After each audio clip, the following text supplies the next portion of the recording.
بسم اللہ الرحمن الرحیم۔ حضرت عبداللہ بن زید رضی اللہ تعالیٰ عنہ ساری زندگی شادی نہیں کی، جوانی گزر گئی، بڑھاپا آ گیا۔ ایک دن بیٹھے حدیث پڑھ رہے تھے، حضور صلی اللہ علیہ وسلم نے فرمایا کہ جنت میں کوئی بھی اکیلا داخل نہیں ہوگا بلکہ اپنی بیوی کے ساتھ داخل ہوگا۔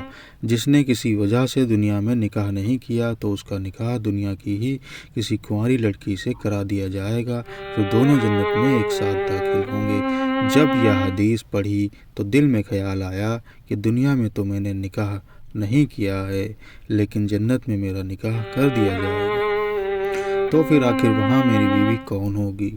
حضرت عبداللہ رضی اللہ تعالیٰ عنہ نے اسی رات اللہ سے دعا مانگی کہ اے اللہ، مجھے خواب میں میری جنت کی بیوی دکھا دیجیے۔ پہلی رات میں دعا قبول نہیں ہوئی تو دوسری رات پھر سے دعا مانگی، دوسری رات بھی دعا قبول نہیں ہوئی تو تیسری رات دعا مانگی، تیسری رات دعا قبول ہو گئی۔ خواب میں دیکھتے ہیں کہ کالے رنگ کی ایک عورت ہے جو حبشہ کی رہنے والی ہے۔ وہ کہہ رہی ہے کہ اے عبداللہ، میرا نام میمونہ ولید ہے، میں بصرہ میں رہتی ہوں اور میں ہی جنت میں تمہاری بیوی بنوں گی۔ حضرت عبداللہ کی جب آنکھ کھلی تو تہجد کا وقت ہو رہا تھا۔ اٹھے اور وضو کر کے تہجد کی نماز پڑھی اور پھر تھوڑی دیر کے بعد فجر کی نماز پڑھ کر اپنا اونٹ لیا اور بصرہ کی طرف چل دیے۔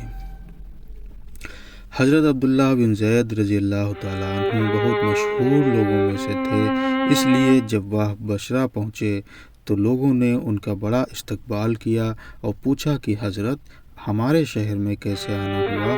حضرت عبداللہ نے فرمایا کہ میں ایک عورت کی تلاش میں یہاں آیا ہوں، اس کا نام میمونہ ولید ہے، میں اسی سے ملنا چاہتا ہوں۔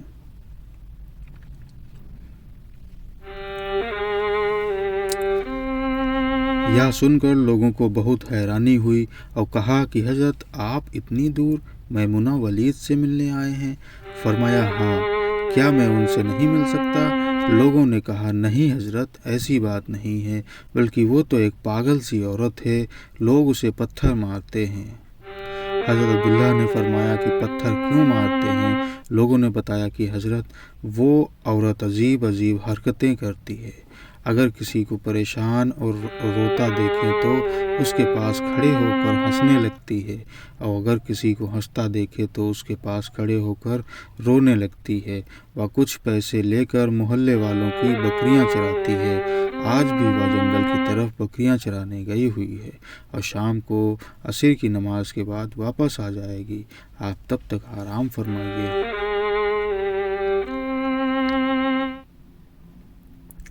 حضرت عبداللہ نے کہا مجھے ابھی اسی وقت اس سے ملنا ہے، آپ لوگ مجھے جنگل کا راستہ بتا دیجیے۔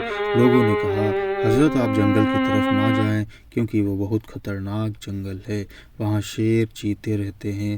لیکن حضرت عبداللہ نے کہا کہ تم لوگ مجھے صرف راستہ بتا دو، مجھے ابھی ہی میمونہ سے ملنا ہے۔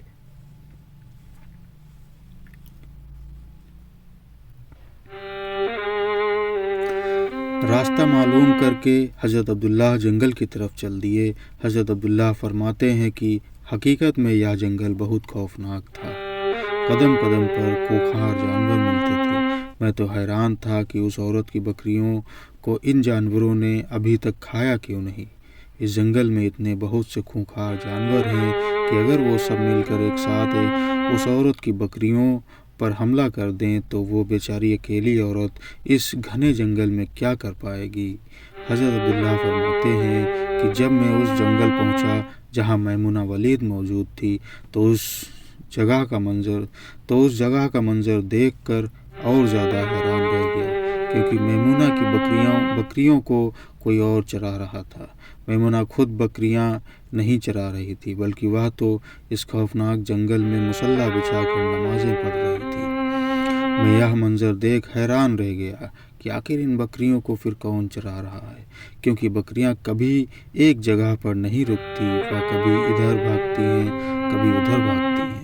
حضرت عبداللہ فرماتے ہیں کہ میں نے دیکھا کہ حضرت میمونہ تو نماز پڑھ رہی ہیں اور وہاں موجود کچھ شیر چیتے ان کی بکریوں کو چرا رہے ہیں اور ان بکریوں کو ادھر ادھر بھاگنے نہیں دیتے ہیں۔